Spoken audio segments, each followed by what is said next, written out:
जो कहे संत को चिन्ना, तुलसी हाथ कान पर देना। कहता है जो कहता है कि हम संत को पहचान जाएंगे जी। तो ये गलत बात है। हम तो कान पे हाथ रखते हैं कि हम संत को नहीं पहचान सकते हैं, क्योंकि वो ऐसे भेष में रहते हैं कि उनको पहचान नहीं पाएंगे। जी। जी। कहता है पर्वत के तरह कितना ऊंचा कितना लंबा क्यों ना रहे, लेकिन ध्यान योग से वो नष्ट हो जाता है। ये इसलिए कहा यदि शल्यम समम पापन विस्तीर्ण बहु योजना, बहुत योजन तक क्यों न फैला रहे। जैसे हम खेती करते हैं, जी। बहुत से कीड़े मकोड़े मरते हैं, मरते हैं कि नहीं? जी मरते हैं, लेकिन उसको अनिवार्य हिंसा माना गया है, और वार हिंसा उसको माना गया है। जैसे ये चींटी जा रहा है, हम उसको मार दिए, जैसे सांपे निकल गया उसको मार दिए, बिच्छा निकल गया उसको मार दिए। कहा मोह सकल व्याधिन कर मूला, सब व्याधियों का मूल मोह है। मोह है जी। परिवार में है, इस समय आसक्ति होता है, मोह होता है जी। इस सब को छोड़ करके ईश्वर का भजन करना है। छोड़ना कहने का मतलब है घर को नहीं छोड़ना है। नाला रहता है, जब गंगा मिलता है क्या वो नाला वहाँ पे रहता है, वो क्या हो जाता है? गंगा में विलीन हो जाता है। विलीन हो जाता है, गंगा हो जाता है। फिर उसको आप अलग कर सकते हैं कि नाला का पानी है? और फिर यही गंगा जब समुद्र में जाती है बंगाल के खाड़ी में, तो आप ये नहीं कह पाएंगे क्योंकि इसका मीठा जल है और समुद्र का खारा है। वहाँ जब जाएंगे तो आप पानी लेंगे तो आपको खारा मीठा लगेगा नहीं, तो अपना अस्तित्व खत्म करके उसी में समा गई ना जी। तो उसी तरह ये जीव जो है ईश्वर की भक्ति करके उसी तरह परमात्मा में मिल जाता है, क्योंकि उसी से अलग हुआ है। अब देखिए क्या कह रहे हैं, प्रभु अंश जीव अविनाशी, चेतन अमल सहज सुखराशि, सो मायाबस भयो गुसाई, बंध्यो किर मरकटती नहीं। आज हम आए हैं एक ऐसे संत के पास जो यहाँ जंगल में रहते हैं। उनसे सत्संग का आनंद भी आएगा और उनको जो भी पान फूल भेंट हम कर पाए हमारे ब्रज दर्शन के माध्यम से, तो उनसे मिलेंगे। तो जहाँ एकांत में रह कर के जो साधु भजन कर रहे हैं उन कुटियों में पहुँचना, उनके साथ सत्संग लेना, ये हमारे ब्रज दर्शन का उद्देश्य है। और इसके हम आपको भी इसमें अपने साथ साथ रख रहे हैं। उस जगह दूर वहाँ बाबा की कुटिया है, उसमें बाबा रहते हैं।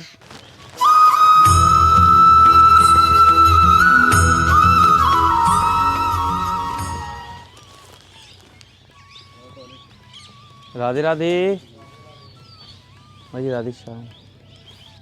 वो तो चावल बनाए और सब्जी, अभी आप सबके लिए दाल बनाते हैं। महाराज जी आप अपने खानों स्वयं बनाते हो? अपने आप बनाते हैं, और तो वो कौन बनाएगा यहाँ तो। और साधु बनता है तो पहले तो भोजन ही बनाने के लिए सीखना पड़ता है। महाराज जी आप कौन सी दाल बना रहे हो? यह है मूंग की। तो महाराज जी के पास जब हम इस जंगल में आए तो जो भी हमसे थोड़ी सत्संग हुआ महाराज जी का, तो उन्होंने ये कहा कि आप ब्रजवासी बच्चा इतनी दूर इस जंगल में आए हो तो बिना प्रसादी के मैं नहीं जाने दूंगा। इतना सरल स्वभाव महाराज जी का।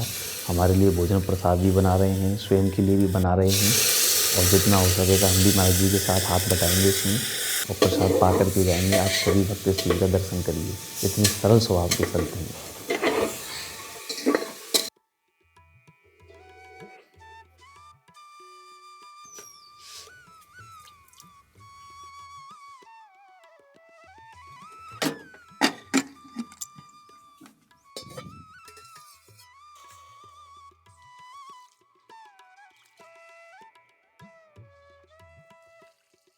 अब इसमें पानी निकालना तो है नहीं, पानी निकालना होता है तो फिर इसमें ज़्यादा पानी भर के देना पड़ता है।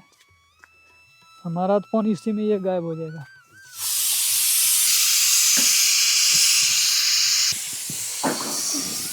महाराज जी हमें भी थोड़ा संतन की प्रसादी पावे को अवसर मिल जाएगा आपके हाथ को भी।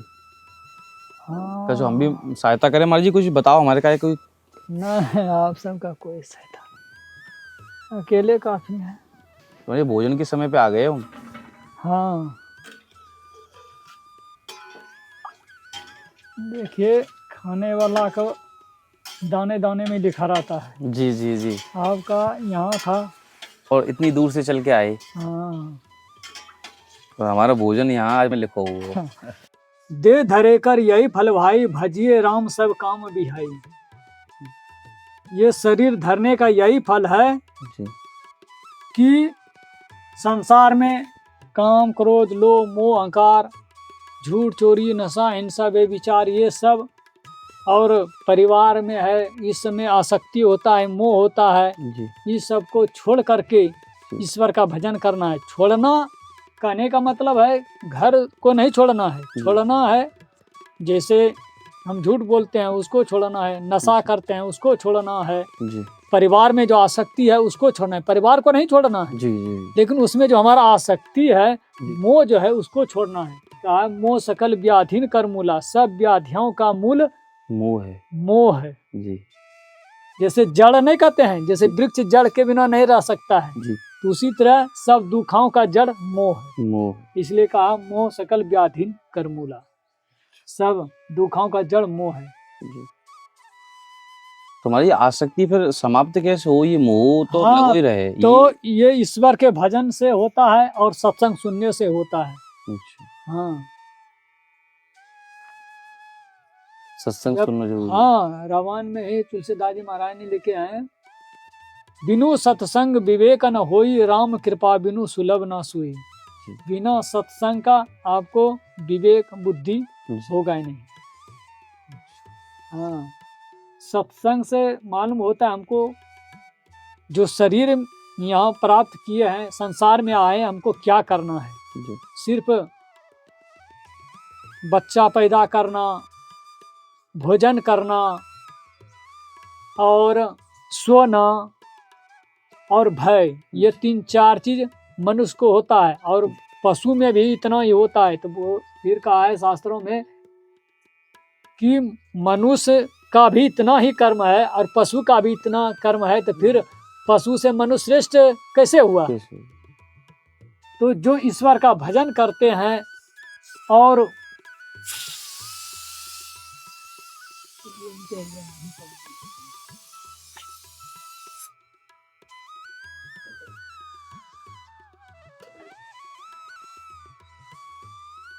ये जो ईश्वर का भजन करने के लिए मिला है शरीर, क्योंकि मनुष्य जो है सब प्राणियों से श्रेष्ठ है। अब देखे ऐसे तो हाथी का शरीर है, बहुत बड़ा है, लेकिन भगवान ने ऐसा नहीं कहा। भगवान ने कहा है बड़े भाग मानुष तन पावा, सुर दुर्लभ सद ग्रंथ ही गावा। नहीं तो इससे बड़ा शरीर तो हाथी का कह देता, बड़े भाग हाथी तन पावा। लेकिन इसलिए नहीं कहा कि ये मनुष्य शरीर से जो काम होगा वो हाथी वाला शरीर से नहीं होगा। तो इसमें ये 4 चीज है, भोग करना, निंद्रा, खाना और सोना, इतना पशु भी करते हैं। कहता है इतना जो करते हैं वो पशु के समान है, पशु के तुल्य है। तो मनुष्य श्रेष्ठता इसी में है कि ज्ञान प्राप्त करके ईश्वर का भजन करे। हम सब दुख चाहते हैं क्या? नहीं चाहते हैं। सुख चाहते हैं, शांति चाहते हैं। तो जब तक ईश्वर का भजन नहीं करेंगे तब तक हमें सुख और शांति प्राप्त होगा नहीं। और उसके लिए पहले आपको ज्ञान चाहिए। हाँ, तो ज्ञान तो भगवान राम ने कहा है साधु महात्मा के पास जाने के लिए। अब सबरी माता के उपदेश जो दिया था, तो सबरी माता भक्ति में प्रांगत थे, मतलब पूर्ण थे, लेकिन हम सबको ये शिक्षा देने के लिए उसने उसको उपदेश किया है। कहा सबरी माता को, पहले सबरी माता ने कहा कही विधि स्तुति करा हूँ तुम्हारी, अधम जाति में जड़मत भारी, अधमते अधम अधमति नारी, तीन महमय मति मंत अघारी। फिर भगवान ने कहा इसका मतलब है वो एक तो नीचे जाति में थे ही, और उसमें भी बहुत वो कृपा थी। इसलिए भगवान से कहा हम तो एक मंद बुद्धि के हूँ, क्योंकि हम तो पढ़ी लिखी है नहीं, आपका स्तुति कैसे करूँ? इसलिए कहा कि विद्या स्तुति कर रहा हूँ तुम्हारे, और अधम जाते, मैं तो जो जाति में भी होता उसे मैं अधम हूँ, फिर भी नीचे योनि में हमारा ये जन्म हुआ है, उसमें भी मैं देखने में सुंदर नहीं हूँ, काली हूँ, कलौटी हूँ। उससे देख करके बच्चे डर जाते थे, ऐसे वो कलौटी थी, काली कलौटी। हाँ, जब तो उसको पति ने छोड़ दिया था सबरी माता को। जी सबरी माता। हाँ, तन जो है उनका जो स्वरूप रूप था, हाँ, बहुत भयानक था। रूप था जिसके तो उसने सोचा उसके पति हम ले जाएंगे काली कलौटी को, तो इससे वहाँ गांव के बच्चे भी डर जाएंगे। तो इससे इसको यहीं छोड़ना है। तो वो जंगल में गया और इसको छोड़ दिया। उसको बना किया कि मैं थोड़ा बाथरूम करके आ रहा हूँ। जी, मैं छोड़ के चले गए। और जंगल तो घना था ही, बस वो निकलते रहे। जी, ये भी चाहती थी चलो ठीक है हुआ। जी, तो उसी जंगल में खोजा तो एक कुटिया पता लगा। जी, वहाँ मतंग ऋषि रहते थे। अच्छा, तो वो एक कुटिया में डर से तो जाते नहीं थे क्योंकि ये तो स्त्री थी। जी, वहाँ तो महात्मा थे और उनके चेले सब रहते थे। जी, तो ये क्या कहे वृक्ष के पास रहने लगे जी, और ये चुपके से जा करके वहाँ सेवा कर देते थे आश्रम में, रात में भोरे में। अच्छा, तब जो जिसको मतलब सेवा सौंपा गया था जी, उसने पूछते थे आपस में कि हमारा ये कौन सेवा कर जाता है। जी, तब बात पता चली। हाँ तो फिर वो गुरुजी से कहा कि गुरुजी ऐसे हमारा कोई आकर के सेवा कर देता है। जी, सब गुरु भाई में पूछ लिए, बोला हम नहीं करते हैं। तो बोला रात में जग करके पढ़ा करो, देखो कौन आकर के सेवा करते हैं। अच्छा, तो वह जग करके रहा तो देखा एक स्त्री आती है जी, और वहाँ सेवा तेवा करते, झाड़ू पहाड़ो जो बर्तन वासन सब वो साफ सुफ करके जी, और चलिए। फिर चली जाती है। तो कहा ठीक है दूसरे दिन इसको पकड़ना, गुरुजी ने कहा। जी, दूसरे दिन आई वो फिर करने के लिए जी, उसको पकड़ लिया और गुरुजी के पास ले गए। जी, अब तो वो बहुत डर रही थी। गुरुजी के पास गए तो गुरुजी ने पूछा, क्योंकि संत जो होते हैं जी, वो दयालु होते हैं, जी। उनको नहीं, संत की परिभाषा ही क्या है कि मतलब जो हम बाय माने कि ये मुख्य परिभाषा ये है हमारे संत की। देखिए संत को कोई पहचान नहीं सकता है। जी, अच्छा, हाँ, तुलसी साहब हाथरस में हुए हैं, उसने कहे हैं जी, जो कहे संत को चिन्ना, तुलसी हाथ कान पर दिना। कहता है जो कहता है कि हम संत को पहचान जाएंगे जी, तो ये गलत बात है। हम तो कान पे हाथ रखते हैं कि हम संत को नहीं पहचान सकते हैं, क्योंकि वो ऐसे भेष में रहते हैं कि उनको पहचान नहीं पाएंगे। जी, जैसे आप सोते खाते पीते हैं चलते फिरते हैं उस तरह वो रहता है, इसलिए उसको पहचान नहीं सकता है। जी, लेकिन उसका कुछ है पहचानने का, संतों का लक्षण होता है। जी, भगवान कृष्ण ने से अर्जुन ने भी पूछा था कि जो महापुरुष होते हैं जी, वो कैसे चलते हैं, कैसे खाते हैं, कैसे पीते हैं। जी, तो गीता में भगवान ने बताया है कि जो महापुरुष होता है वो सब कर्म करते हुए वो कुछ नहीं करता है, और वो इतना पवित्र रहते हैं, वो झूठ नहीं बोलता है, चोरी नहीं करता है, नशा नहीं करता है, हिंसा नहीं करता है, बेविचार नहीं करता है, वो चरित्रवान होते हैं। तो महाराज जी ये तो गृहस्थ जीवन में भी है सके कोई भी ऐसा व्यक्ति, वो भी संत समान है। और क्या, बहुत से तो गृहस्थ में हुए हैं। जी, कबीर साहब आपका गृहस्थ में थे, जी, पलटू साहब गृहस्थ में थे, जी, गुरु नानक साहब गृहस्थ में गृहस्थ थे, में थे। रविदास जी गृहस्थ में ही थे। जी, और ये बहुत से गृहस्थ जी तो- इधर ये पंजाब यहाँ कहते हैं बम्बई में तुकाराम जी, तुकाराम जी, वो भी परिवार में थे, उनके परिवार थे, बाल बच्चे थे। जी, मैं गृहस्थ आजकल में भी आजकल लेकिन कहने का है उसमें गृहस्थ में रह करके आए कि आपको भोग करना है सिर्फ बच्चा पैदा के लिए, उसके बाद नहीं। तभी आप ब्रह्मचर्य का वो पालन कर, तभी आप ईश्वर को प्राप्ति कर सकते हैं। हाँ तो महाराज जी आजकल एक चीज और मैं ये मेरे मन को ही भाव है जो मैं आपको बता रहा हूँ, मेरे खुद को भीतर प्रश्न है एक, कि कुछ लोग ऐसे भी सोचे हैं कि जैसे कि वैराग्य है वो कि हम चलो हम बाबा बनेंगे, तो कुछ लोग बोले कि क्या ये सामाजिक जीवन छोड़ के भगने को प्रयास तो ना है, को वैराग्य की तरफ जानो कि या तो हिम्मत ना पड़ रही है जीवे की, अब बाबा जीवन के बन के बस जाएंगे, या तो परिवार ग्रस्त है, हाँ, एक जीवन ये है, तो गलत बात है। सामाजिक लोग हैं, इसको संभालना भी बड़ा कठिन काम है हमारे लिए। हाँ और फिर वो ये सोचें कि अब भग जाओ अपनी जिम्मेदारी से। हाँ, तो वो तो उसको कायर कहते हैं, वो पाप होता है। अच्छा, हाँ, ऐसा नहीं करना चाहिए। आप शादी नहीं किए हैं तो भले जा सकते हैं। जी, हाँ, और जब आप परिवार किसी का हाथ थाम लिए हैं जी, तो नहीं, जब आपका बाल बच्चा सयाना हो जाए, समझे, आपका 50-60 हो जाए, तब भले जा सकते हैं। और वैसे नहीं बीच में छोड़ के नहीं, वो पाप होता है, भगवान क्षमा नहीं करेगा। तो समाज जी पाप की जो मैं पूछना चाह रहा हूँ आपसे, जो पाप अगर हम कर दें तो वो दंड का हिसाब को होना चाहिए, क्या होता है? देखिए पाप का होता है दुख। जी, हाँ, और बताए हैं बहुत से नरक होते हैं, कुंभीपाक नरक होते हैं, कौन कौन नरक होते हैं, उसमें उसको डाला जाता है। ये शरीर नहीं रहता है, लेकिन सूक्ष्म शरीर रहता है। भूत को कभी देखे हैं? भूत वो सूक्ष्म शरीर में ही डोलते हैं इधर उधर, किसी को शरीर पे वो आ जाता है, क्योंकि उसका इतना छेद रहता है, सुई के नोक भर रहता है छेद। हाँ, अब उसको प्यास लगता है, भूख लगता है, तो क्या करेगा? और वो वृक्ष सब पे रहते हैं, तो वो किसी को पकड़ लेते हैं, किसी के शरीर पे आ जाते हैं, उसके द्वारा वो पानी पी लेते हैं, भोजन होता है तो भोजन कर लेते हैं।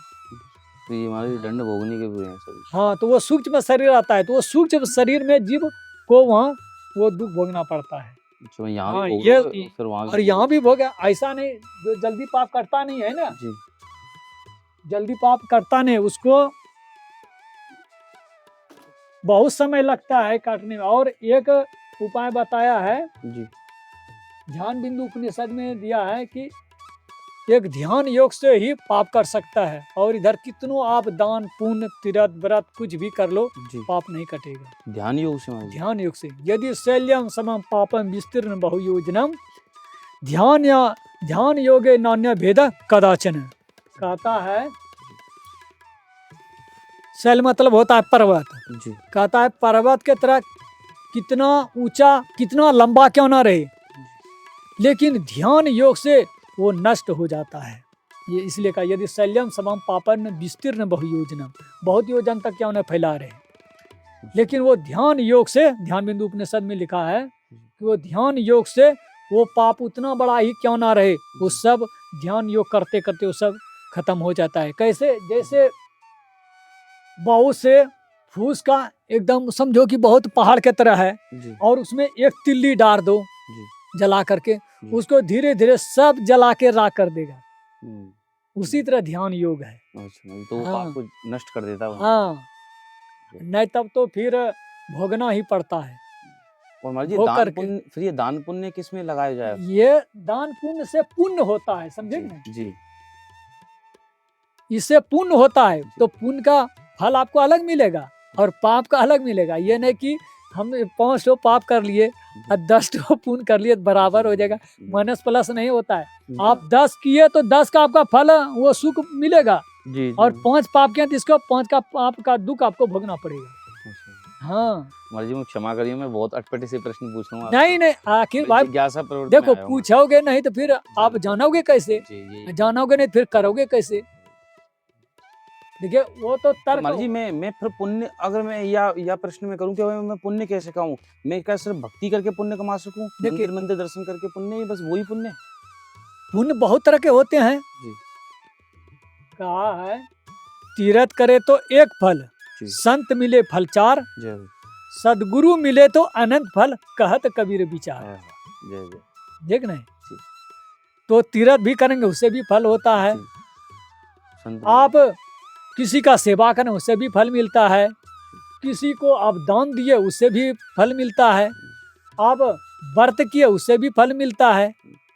लेकिन भगवान ने यहाँ कहा है कि आप कोई भी कर्म करो, लेकिन इच्छा रहित करो। हम कोई भी कार्य करते हैं, जी। हम इच्छा के लेकर के करते हैं, हाँ जी, हाँ जी। लेकिन भगवान ने कहा इच्छा रहित करो, उसको निष्काम भक्ति कहा गया है। हाँ, मुझे कुछ ना कुछ दान करने के बावजूद भी लोगों ने ये कि मैं ये दान कर रहा हूँ तो या को तुरंत फल मुझे मिल जाए। नहीं, दान ऐसे भी कर रहे हैं लोग बाग, कि दान भी कर रहे हैं, पर हाँ। उनके मन में आप जो कहिए ना, अपनी इच्छा है, ये इच्छा जरूर रही है, आपको कुछ तो मिलना चाहिए। सीधा हाँ, मेरे तो सामने वो चीज आ रही है। इच्छा कर के जो करता है ना, वो और बंधन में पड़ता है। अच्छा। हाँ, इसलिए भगवान ने कहा कि तुम कर्म करने में स्वतंत्र हो, लेकिन फल में नहीं। फल तो हम अपने हिसाब से देंगे। मनुष्य कर्म करने में, चाहे अच्छा करे या बुरा करे, करने में स्वतंत्र है। कोई बुरा करता है क्या भगवान रोकता है? नहीं। कोई अच्छा करता है रोकता है भगवान कि तुम ये मत करो? नहीं कहता है। तो भगवान ने कर्म करने में मनुष्य को स्वतंत्र छोड़ा है, लेकिन फल में नहीं। फल मतलब चाहे बुरा करोगे तो आपको दुख होगा, तो उसका भोगना ही पड़ेगा। आप चाहोगे कि हम नहीं भोगे, लेकिन आपको जबरदस्ती भोगा जाएगा। और आप पुण्य किए हैं तो नहीं भी चाहोगे पुण्य भोगेंगे, आपको जबरदस्ती पुण्य भोगवाएगा। ऐसा है। तो कर्म करने में स्वतंत्र भगवान ने छोड़ा है, लेकिन फल में नहीं। फल तो बोला हम अपने हिसाब से देंगे। हाँ, तुम जब अच्छा किए हो तो तुम्हें अवश्य ही मिलेगा, सुख मिलेगा। तो ये संसार रूपी खेत में दो ही लगता है बीज, एक पुण्य का एक पाप का। हाँ, तो जो जैसा कर्म करके जाते हैं वो वहाँ भोगते हैं, वहाँ से भोग करके पूरा खत्म नहीं होता है, फिर इस जन्म भी लेता है। पहले तो बहुत सी योनियों में जाकर के शरीर शुद्ध होता है, 84 लाख योनियों है, 84 लाख योनियों भुगतने के बाद, मतलब प्राप्त करने के बाद फिर एक बार प्रभु ने, ईश्वर ने ये मनुष्य का शरीर देता है। अच्छा महाराज जी, मैं ये एक और मेरी इच्छा है कि क्या मैं पाप की तो जो एक परिभाषा बड़ी सूक्ष्म है कि मैं चल रहा हूँ तो भी जो है कोई चींटी मर गई तो भी पाप है, और मैं कोई और कर्म कर रहा हूँ वो भी पाप है, तो ये सूक्ष्मता कैसे पहचान? देखिए ये जो चींटी का आप बोले, चींटी का है, आप देख करके जाओ, और बात है और ऐसे धोखे में दबा गया तो उसके लिए वो अनिवार्य हिंसा कहा गया है। जैसे हम खेती करते हैं, बहुत से कीड़े मकोड़े मरते हैं कि नहीं? जी मरते हैं, लेकिन उसको अनिवार्य हिंसा माना गया है। और वार्य हिंसा उसको माना गया है, जैसे ये चींटी जा रहा है, हम उसको मार दिए, जैसे सांपे निकल गया उसको मार दिए, बिच्छा निकल गया उसको मार दिए, या किसी जीव को मार दिए, किसी जीव को हम सता रहे हैं, ये सब अनिवार्य हिंसा है कि तुम अनिवार्य, मतलब ये बार हिंसा है। अनिवार्य हुआ कि जैसे हम कोई कार्य करते हैं उससे फायदा होता है, जैसे खेती का दिया है तो वो अनिवार्य हिंसा, उससे आपको पाप नहीं लगेगा, क्योंकि हम एक के मरने से बहुतों को फायदा होता है। क्योंकि हम जो अन्न उपजाते हैं तो सिर्फ हम ही नहीं खाते हैं, दान भी करते हैं, बहुत से चिड़ियों सब भी खाते हैं कि नहीं, बहुत से जीवों का उसमें पालन पोषण होता है कि नहीं, तो उसका वो उसमें क्षमा हो जाता है, उसको अनिवार्य हिंसा बोला गया। और बार हिंसा हम जबरदस्ती मार देते हैं किसी को, ये सब भी बताया। हाँ, यह सर्प निकल जाए तो उसको भगा दो, मारो नहीं, कोई और जीव भी निकल जाए तो उसको भगा दो, मारो नहीं। अच्छा, और किसी जीव को आप दुख मत दो। अच्छा, मेरे द्वारा कोई किया गया कर्म है, उसकी एक व्यक्ति या दो व्यक्तियों को तो लाभ प्राप्त हुआ और दो चार व्यक्ति उससे कष्टप्रद हो गए, तो महाराज जी मैं उसे किस में लगाऊं? देखिए, कहने का है कि आपको दुख हुआ, उसको सुख हुआ, तो कहने का मतलब है आपने उस समय बहुत पुण्य किए थे इसलिए आपको सुख मिला, और जिसको दुख हो रहा है अभी, वो समझो पहले वो बहुत बुरा कर्म किया है, उसी का फल अभी भोग रहा है। जैसे खेती करते हैं तो तुरंत पैदा नहीं हो जाता है, उसका बहुत से समय देखना पड़ता है, 2 महीना 4 महीना, तब प्राप्त होता है। तो उसी तरह जो हम कर्म करते हैं उसका जो पाप या पुण्य होता है तुरंत नहीं मिलता है, वो जमा हो जाता है। 3 तरह के होते हैं पाप, मतलब कर्म। एक तो होता है क्रियमान जो करते हैं, एक संचित होता है, एक प्रारब्ध होता है। तो करते जो है ये अभी जमा होता है, और जो पहले मैं किया हूँ वो अभी मिलता है।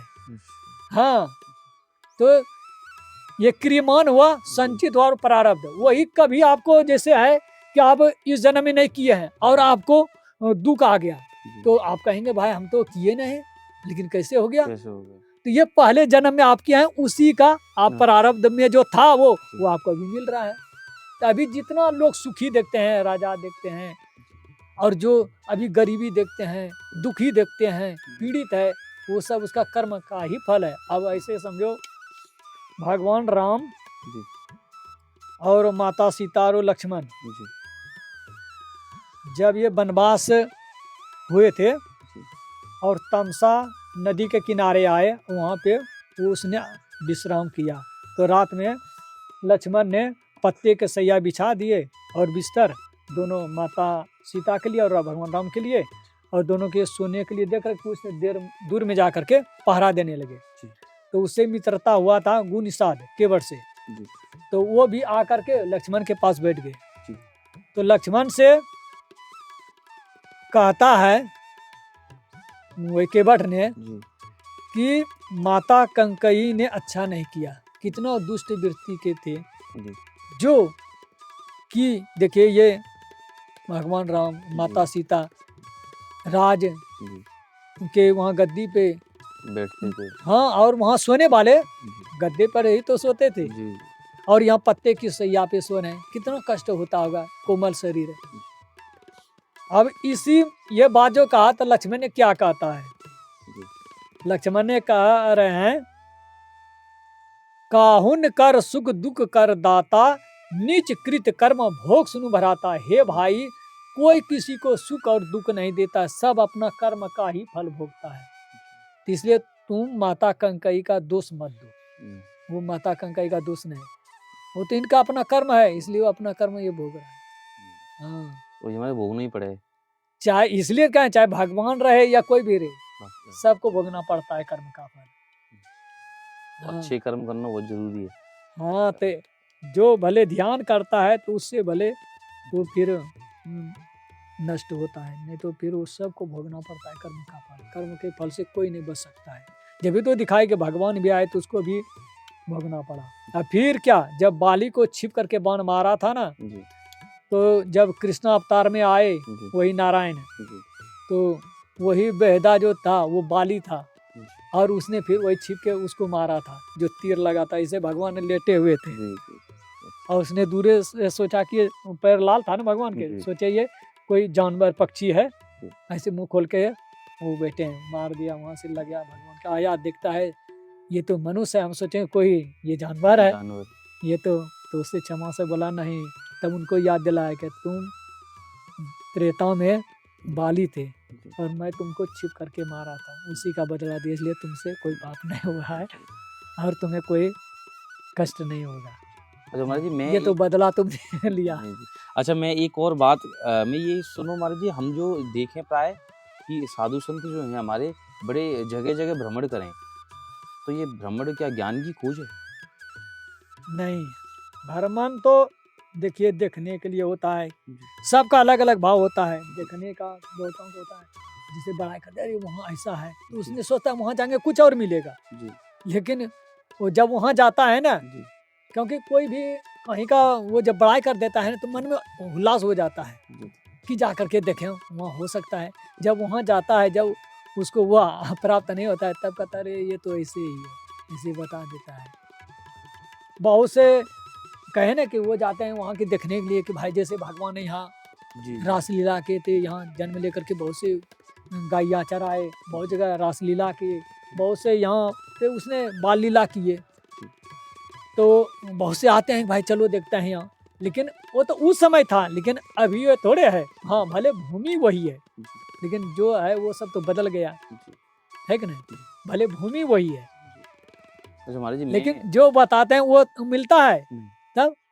अब बहुतों कहता है कि वो जो बट है वृक्ष का, वहाँ कहता है आवाज आता है, हम सुने कोई आवाज नहीं आ रहा है। बहुतों कहता है आवाज आता है, आवाज आता है। आवाज तो हमारे अंदर से वो आ रहा है, लेकिन जी। वो सुन ही नहीं पाते हैं। जी, अच्छा महाराज जी, हम मैं भगवान को बाहर ढूंढते हैं, भगवान जी, तो हमारे अंदर है। कबीर साहब ने कहा मैं को कहाँ ढूंढे बंदे, मैं तो तेरे पास में, ना मस्जिद ना मंदिर ना कावे कैलाश में, ना को क्रियाक्रम में ना ही जोग बैराग में, खोज ही पर तुरंत ही मिल है पल भर की तलाश में। मैं को कहाँ ढूंढे बंदे, मैं तो तेरे पास में, कहे कबीर सुनो भाई साधु, मैं सब सांसों की सांस में, मैं को कहाँ ढूंढे बंदे, मैं तो तेरे पास में। जी, भगवान तो, अच्छा हम जो ढूंढते हैं जी, तो हम क्या बाहर में हैं, पहले ये तो जानना पड़ेगा। जी, हम जो ढूंढते हैं क्या हम बाहर में हैं?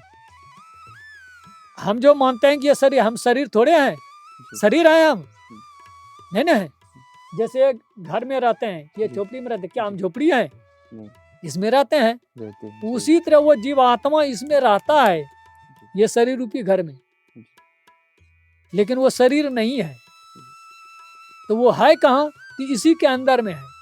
तो जब वो अंदर है, जी, हमारे धर्म शास्त्र संत महात्मा बताते हैं, भगवान भी बताए हैं कि हम तुम्हारे अंदर में हो। जब हम भी अंदर हैं, ईश्वर भी अंदर है, तो बाहर ढूंढने रहे हैं तो कभी मिलेगा? और ये मूर्खता है ना। इसलिए कबीर साहब ने कहा वस्तु कहें ढूंढे कहीं, के ही विधि आवे हाथ। वस्तु है अंदर में और ढूंढ रहे हैं बाहर में, कभी प्राप्त होगा? तो ये मूर्खता नहीं तो क्या है? जी, जी, तो इसीलिए सत्संग की बहुत जरूरत है। बिना सत्संग विवेकन हुई, कहा ना राम कृपा बिनु सुख। बिना सत्संग का आपको ज्ञान होगा ही नहीं, अच्छा बुरा क्या करना है, हम किस लिए ये संसार में आए हैं, इसका पता नहीं चलेगा। ऐसे खाएंगे पिएंगे मौज मस्ती करेंगे चले जाएंगे, क्योंकि एक दिन तो जाना ही है। जी, और फिर ये नहीं कि हम जी। फिर आएंगे, लेकिन जो ईश्वर को प्राप्त कर लेता है जी। वो फिर नहीं दोबारा उसका जन्म होता है, उसका जन्म मृत्यु ही समाप्त हो जाता है। तो महाराज जैसे- जी, मैं एक चलो आप बताओ जो आप कह रहे थे अभी। बताओ।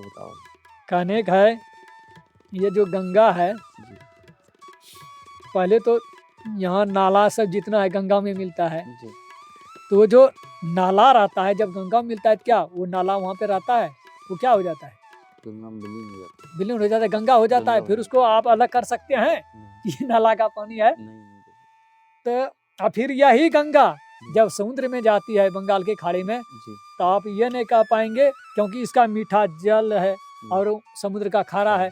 वहाँ जब जाएंगे तो आप पानी लेंगे तो आपको खारा जी मीठा लगेगा नहीं, वो तो खारा तो अपना समुद्र अस्तित्व खत्म करके उसी में समा गई ना। जी तो उसी तरह ये जीव जो है ईश्वर की भक्ति करके उसी तरह परमात्मा में मिल जाता है, क्योंकि उसी से अलग हुआ है। अब देखिए क्या कर रहे हैं, प्रभु अंश जीव अविनाशी चेतन अमल सहज सुखराशि सो माया बस भयो गुसाई बंध्यो किर मरकट की नहीं।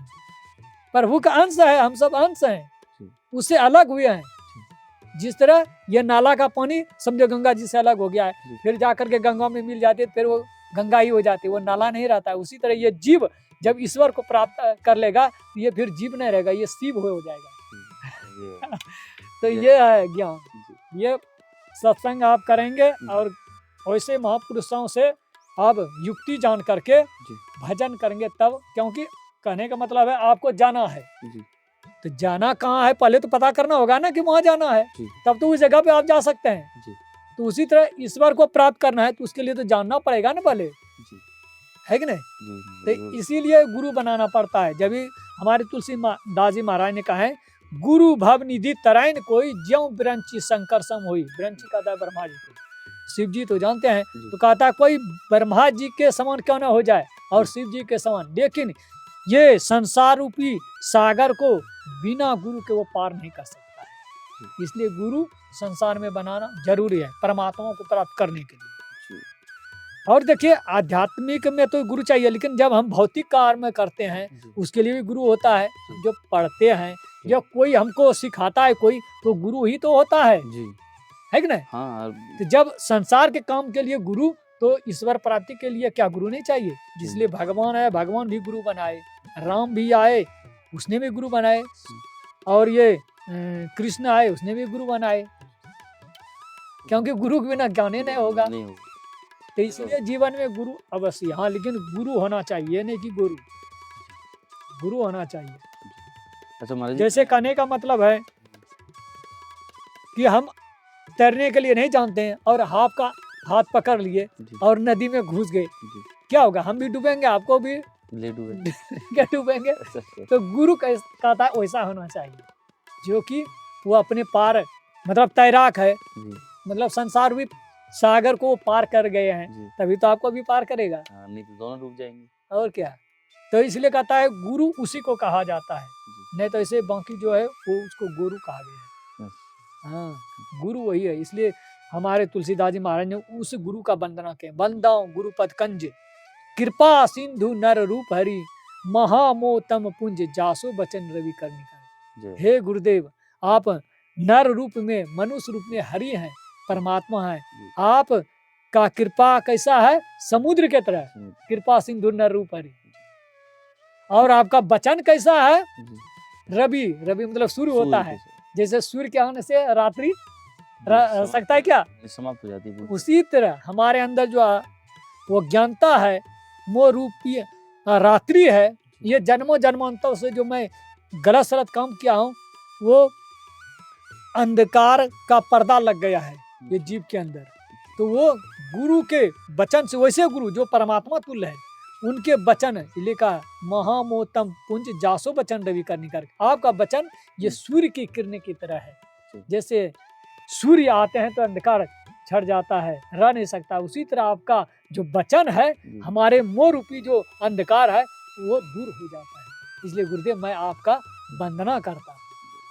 अच्छा महाराज जी, मैं ये सब मैंने आपने ये सत्संग में तो बड़ा आनंद आ रहा है, और आपसे अद्भुत ऐसी जितने आप वाल्मीकि का नाम सुने होंगे, हाँ, रामचरितमानस, हाँ, और तुलसीदास जी का जन्म जो बोल रहे हैं, मीराबाई है, सहजोबाई है, और गुरु नानक साहब, कबीर साहब का जो नाम बोले, जी। रविदास जी का, ये जितने हैं ये, और नारद जी, जी ये जितने हुए हैं, और सब ऋषि हुआ है, कुंभज ऋषि भी हुआ है। जी तो ये सब जितना हुआ है, उसने कहा रहा है मैं जो इतना बड़ा हुआ हूँ, इतना बड़ा ऋषि जो बना, ये सब सत्संग के प्रभाव से। रामायण में लिखा हुआ है, रामायण पढ़ेंगे ना, जी बालकांड, जी उसमें दिया हुआ है। उसने अपना मुख से वर्णन किया है। मैं, क्योंकि ये जो नारद जी थे वो दासी का पुत्र थे, जी लेकिन बोला मैं सत्संग के प्रभाव से मैं इतना बड़ा ऋषि हो गया। जी। हाँ, तो सत्संग जरूरी है, सत्संग जरूरी है जीवन सुनना में। भी चाहिए और करना भी चाहिए। हाँ, आखिर देखिए पहले पंक्ति में यहाँ का दिया तुलसीदास जी, क्या कहा, सुनी समझाहे जन मुदित मन, मज्जाहे अति अनुराग, लहे चार फल अच्छा तनो, साधु समाज प्रयाग। जी कहता है साधु समाज ही प्रयागराज है। अभी प्रयागराज वहां जाते हैं ना स्नान जी करने, जी जी लेकिन कहता है संत महात्मा, क्योंकि तुलसीदास जी भी संत ही थे, जी जी उसके नजर में कहता है संत, जो जहाँ संत समागम है वही प्रयागराज है। जय जय जय। और कहता है पहले सुनिए फिर समझिए, मतलब उसका विचार कीजिए, सुनेंगे जभी तो, जी इसलिए कहा पहले सुनना, जी सुनी समझाएं, सुन करके समझिए, जी और उसका मनन कीजिए, विचार कीजिए, चिंतन कीजिए, जी। उसके बाद फिर उसको जीवन में उतारिए। उतारिए। इसलिए कहा सुनिए समझाएं जन मुद्दित मना, मज्जा है अति अनुराग। जैसे बर्तन को मसते हैं उसी तरह अंदर में उसका चिंतन कीजिए, उसका जी। विचार कीजिए, वह मज्जन करना। जी। महाराज जी, मैं थोड़ी सी आपसे अपने ब्रज महिमा और पूछना चाहूँगा। जब मैं इतना सत्संग हुआ ना, तो मैं ब्रज के विषय में और आपसे जो है चर्चा करूँगा थोड़ी सी। बताइए जहाँ तक जी। हो सके बताने को। नहीं, बताने को आप बहुत और आनंद क्या, आया मैं आपसे। उतना ज्ञानी नहीं हूँ, अरे लेकिन यही तो सबसे बड़ी बात है कि अपने आप ज्ञानी ना कहूँ। हम तो तो आपने प्रभु की ये कृपा से मैं पे जो इतना थोड़ा बहुत। जो चर्चा करी हमारे सत्संग में, तो ये आपने इतने प्रेम से समझाया, और ये मैं जो अहंकार है वही आपने मना कर दी। मैं तो ज्ञानी ना हूँ, तो हमें तो बताइए महाराज, संतन की तो ऐसी स्वभाव रहे। महाराज जी, ये ब्रज की महिमा और बताओ आप हमें थोड़ी सी, अपने ब्रज रस की महिमा। क्या ब्रज के बारे में पूछिए, तब तो जानते होंगे तो बताएंगे। ये यही महाराज, ये रस में जानना चाहूँ कि जो ये स्थान है हमारे ब्रज के, ये ठाकुर जी की जो लीला स्थली है, हाँ, जो इनसे जुड़े हुए में जो संत जो रह रहे हैं, वो है ऊर्जा अपने अंदर महसूस करें, देखें। तो ये लीला स्थलीन के विषय में कुछ आप बताओ हमें। देखिए ये सब जो है अंदर की बात है। जब आप करेंगे ना भजन, जी जी तो आपको अंदर में दिखेगा। बांसुरी का जो कहते हैं वो अंदर में, जिस समय भगवान बजाए थे जी तो सभी ने सुने थे, जिस जिसको भगवान ने सुनाना चाहते थे उसी ने सुना था। उनके घर वाले भी नहीं सुने थे, जी उनके जो ससुर थे वो भी नहीं सुने थे, जी उनके बच्चे सब नहीं सुने थे। तो ये जो है, क्योंकि वो भक्ति में परांगन थी, समझे कि नहीं, जी तो इसीलिए वो जो है ना, वो बंसी बजाए थे भगवान ने। लेकिन वो बंसी हमारे अंदर भी बजता है। जब वैसा आप हो जाएंगे जी परिपूर्ण, क्योंकि पहले हमारा जो है मन जो है ना विषय की तरफ भागता है, विषय ही है। तो जब विषय रहेगा तो आप उसको नहीं ग्रहण पाएंगे। क्या कहने का मतलब है, जैसे ये बर्तन समझो खराब है और इसमें हम दूध नहीं रख सकते हैं, जी जब इस सफाई करेंगे तभी, जब दूध रखेंगे तो ये क्या होगा, बेकार हो जाएगा, होगा ना। जी तो हमारा मन विषयी है, तो निर्विषयी होगा तभी वो प्राप्त कर पाएंगे। वो सब जितने हैं जो रस आप कहते हैं कि ब्रज का क्या है, जो बहुत तरह के है इसमें, तो वो सब, और बांसुरी का भी धुन, ये जो मधुमक्खियों भरमनाट होती है उसका भी आवाज सुनाई देगा, झिंगुरों की आवाज सुनाई देता है, बहुत तरह के, जैसे जल पहाड़ पर से गिरते हैं उसका भी आवाज सुनाई देता है, बहुत तरह के आवाज सुनाई देते हैं। लेकिन वो सब आपको अंदर में देखेगा। लेकिन जब हम पहले, हमारा मन अभी विषयी तरफ है, विषय तरफ से जब मन उधर उलट जाएगा, तभी कबीर साहब ने कहा, मन जब निर्मल भया जैसे गंगा नीर, पीछे पीछे हरी फिरे कहे कबीर कबीरा। अभी हमारा मन निर्मल नहीं है, अभी विषय का।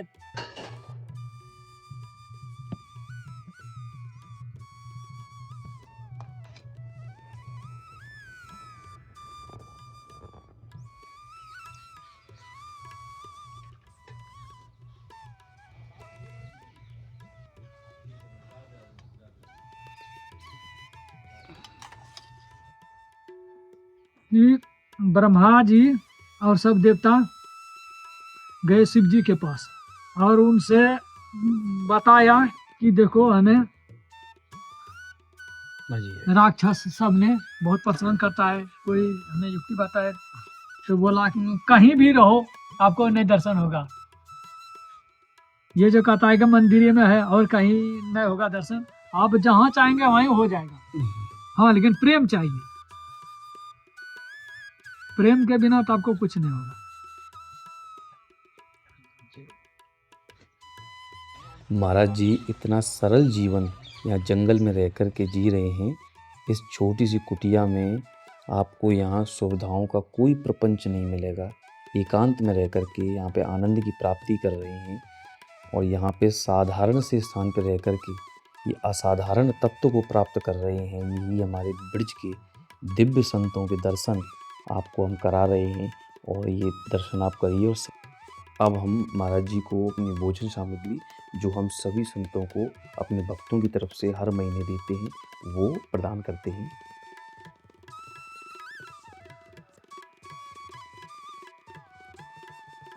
महाराज जी मैं आपको छोटी सी सेवा लेके आया हूँ, ये राशन की सेवा है महाराज जी।